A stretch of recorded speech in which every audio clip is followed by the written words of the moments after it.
You're going to learn small tsu in this lesson. When you see the small tsu, the consonant of the letter just after the small tsu will be double. Let's see some examples. Kappa. There's a small tsu before a letter pa. So the consonant of the letter pa, which is P, will be double. Then it will be kappa, which means raincoat. Next one. Happa. There's a small tsu before a letter pa, like previous one. So the consonant of the letter pa, which is P, will be double. It will be happa, which means leaf.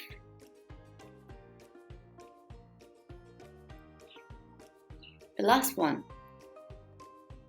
Na-chan. There's a small tsu before a letter chi, so the consonant of the letter chi, which is C, will be double. Or the chi sound comes from tachitsuteto, which is originally consonant is T.